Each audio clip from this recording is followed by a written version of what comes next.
अगर आप दिल्ली या किसी अन्य राज्य से दिसंबर में उत्तराखंड की खूबसूरती देखने का प्लान बना रहे तो आपको एक नई व्यवस्था के बारे में जानना जरूरी है।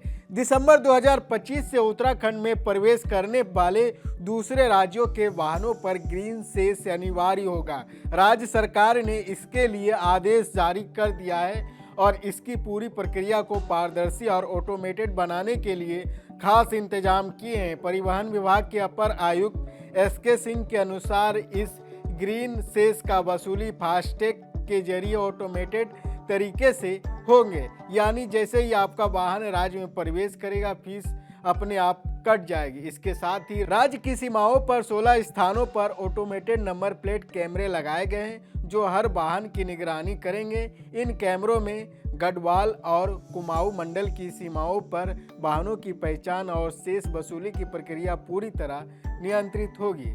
सरकार का अनुमान है कि इस व्यवस्था से हर साल लगभग 100 से 150 करोड़ रुपए का राजस्व प्राप्त होगा। यह राशि सीधे एयर पॉल्यूशन कंट्रोल, सड़क सुरक्षा सुधार और शहरी परिवहन विकास के लिए इस्तेमाल की जाएगी। इसके लिए परिवहन विभाग ने एक निजी कंपनी के साथ करार किया है ताकि पूरी प्रक्रिया सुरक्षित और पारदर्शी रहे। हालांकि कुछ वाहनों को इस चार्ज से छूट दी जाएगी।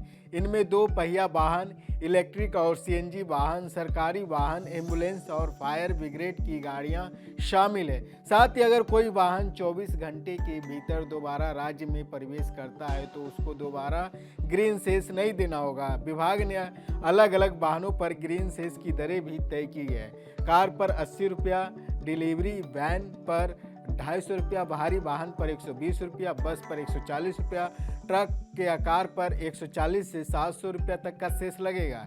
इस राशि का इस्तेमाल सीधे पर्यावरण सुधार और यातायात व्यवस्था बेहतर बनाने के लिए किया जाएगा। बीते साल 2024 में उत्तराखंड सरकार ने ग्रीन सेस की घोषणा की थी, लेकिन इसे लागू करने में लगातार देरी होती रही।